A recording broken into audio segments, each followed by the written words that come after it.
और राजधानी रायपुर में पुलिस स्मृति दिवस परेड का आयोजन किया जाएगा। शहीदों की स्मृति में कार्यक्रम चौथी वाहिनी छसबल माना में सुबह होगा। इस कार्यक्रम में राज्यपाल अनुसुईया उइके, मुख्यमंत्री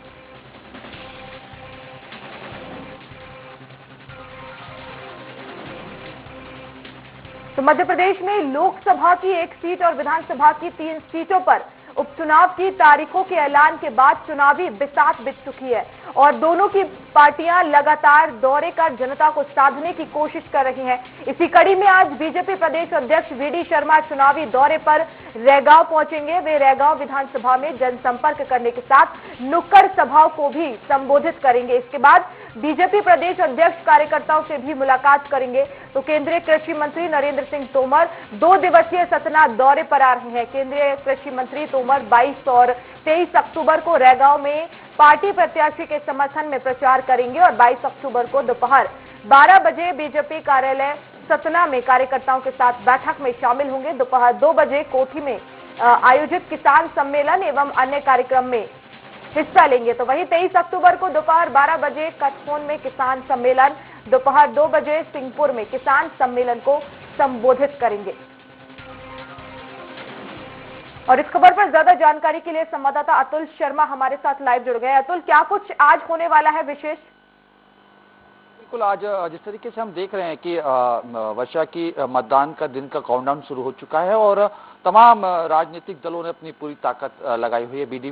बीजेपी के जो प्रदेश अध्यक्ष है वीडी शर्मा आज रैगांव के दौरे पर रहेंगे और तमाम नुक्कड़ सभाएं और जनसभाएं साथ कार्यकर्ताओं से मुलाकात करेंगे और मतदान के दिन किस तरीके से कार्यकर्ताओं की रणनीति होगी और मतदाताओं को किस तरीके से घर से बाहर निकाला जाएगा, तमाम इन विषयों के ऊपर चर्चा की जाएगी। हालांकि देखिए, जिस तरीके से हम देख रहे हैं कि अब केंद्रीय मंत्री जो हैं मध्य प्रदेश के, वो भी अब चुनावी मैदान में होंगे और तमाम पूरी बीजेपी जो सरकार है, प्रदेश सरकार, वो पूरी तरीके से इन मंत्रियों को उपचुनाव वाले क्षेत्रों में जो है समय दिलवाएगी और आम सभा के साथ साथ तमाम जो आम मतदाता है उनके साथ उनका संपर्क भी जो है सीधा साधने की कोशिश करवाएगी। जिसको लेके नरेंद्र सिंह तोमर जो मंत्री हैं केंद्र में, वो 22 और 23 तारीख को रैगांव के दौरे पर रहेंगे वर्षा। और ये कोशिश रहेगी कि जिस तरीके से डबल इंजन की सरकार जो कहा जाता है कि मध्य प्रदेश के अंदर भी बीजेपी की सरकार है और केंद्र में भी बीजेपी की सरकार है, तो जिस तरीके से मध्य प्रदेश की अगर इस समय हम देखें स्थिति, तो उपचुनाव में वीडी शर्मा या तमाम दूसरे नेता जब जाते हैं तो 15 माह के कार्यकाल पूर्व की सरकार में जिस तरीके से जो काम किए हैं बीजेपी ने, वो काम गिनाते हैं और जनहितैषी कामों को लेकर जनता के बीच मतदान की अपील करते हैं। वहीं अब अगर हम देखेंगे जब केंद्रीय मंत्री पहुंचेंगे तो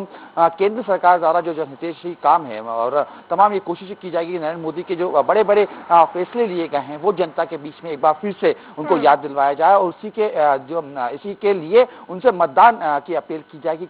बीजेपी के मत में पक्ष में ये मतदान किया जाए। हालांकि देखिए, काफी दिलचस्प सीट है रैगांव। अगर हम बात करें तो लगभग 2 लाख के लगभग इसके अंदर मतदाता है जो मतदान करेंगे और लगभग हमने देखने को मिला है कि इसके अंदर ज्यादा वर्चस्व जो बीजेपी का रहा है, यानी कि कह सकते हैं कि बीजेपी के लिए एक आसान सीट मानी जाती है क्योंकि ये रैगांव विधानसभा को लगभग अगर हम देखें तो 5 बार वहां पे बीजेपी के जो है प्रत्याशी चुनाव जीत चुके हैं, 3 बार कांग्रेस जीत चुके हैं और 2 बार अन्य चुनाव जीत चुके हैं। यानी कह सकते हैं कि ये जो सीट है कहीं ना कहीं बीजेपी के पाले में रही है। वहां के जो मतदाता है वो बीजेपी के ऊपर भरोसा करते हैं। तो ऐसे में अब बीजेपी को लगभग ये कह सकते हैं कि ज्यादा मेहनत करनी है तो कांग्रेस को करनी है, क्योंकि कांग्रेस की स्थिति हमने देखा कि पिछले 2018 के चुनाव हमने देखा था तो कहीं ना कहीं वहां पे कांग्रेस के लिए काफी मुसीबत खड़ी हुई थी और काफी उनको मशक्कत करनी भी पड़ी थी। ऐसा ही स्थिति इस समय भी दिख रही है क्योंकि पूरी ताकत जो है बीजेपी ने लगाई हुई है इन उपचुनाव की सीटों पे और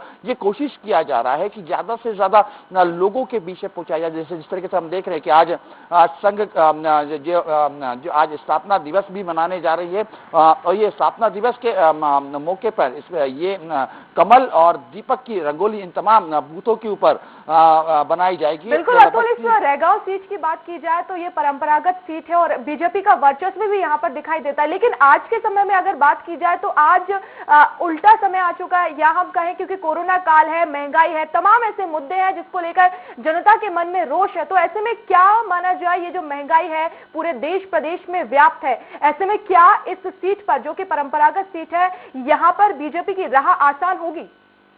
देखिए, महंगाई की अगर हम बात करें तो जिस तरीके से हम देख रहे हैं कि डिफेंस बीजेपी कर रही है कि ये महंगाई हो रही है अंतर्राष्ट्रीय स्तर पे, कारण से हो रही है। कई ऐसे कारण हैं जिसकी वजह से जैसे अगर हम डीजल की बात करें तो डीजल की वजह से दूसरे, अगर डीजल महंगा होता है तो दूसरे जो उत्पाद होते हैं वो भी महंगे हो जाते हैं। तो ऐसे में बीजेपी साफ तौर पर कहना है कि अंतर्राष्ट्रीय कीमतें बढ़ रही है कच्चे तेल की, इसलिए डीजल का भाव महंगा हो रहा है। कोविड की बात करें तो कोविड को लेकर भी लगातार उन्होंने कहा है कि मध्य प्रदेश ही नहीं, पूरे देश ही नहीं, पूरे विश्व में इस समय जो है उस समय कोरोना का प्रकोप था और लगातार जनहानियां देखने को मिल रही थी। हालांकि सरकार ये भी दावा कर रही है कि इस जो कोरोना का जो काल रहा है उसमें बेहतर स्वास्थ्य सेवाएं देने का काम प्रदेश सरकार ने किया है और लगातार कई बार मंच से हमने देखा है कि वीडी शर्मा भी इस बात को कहते हुए नजर आ रहे हैं। यानी कुल मिला के कह सकते हैं कि एक हालांकि विपक्ष की तरफ से कांग्रेस देख रहे हैं तो लगातार हमला जरूर हो रही है, लेकिन डिफेंस मोड में जिस तरीके से बीजेपी आई और हमने देखा है कि बीजेपी की जो नेता है उनके अंदर अपनी बात रखने की जिस तरीके से जो एक कला है, शब्दों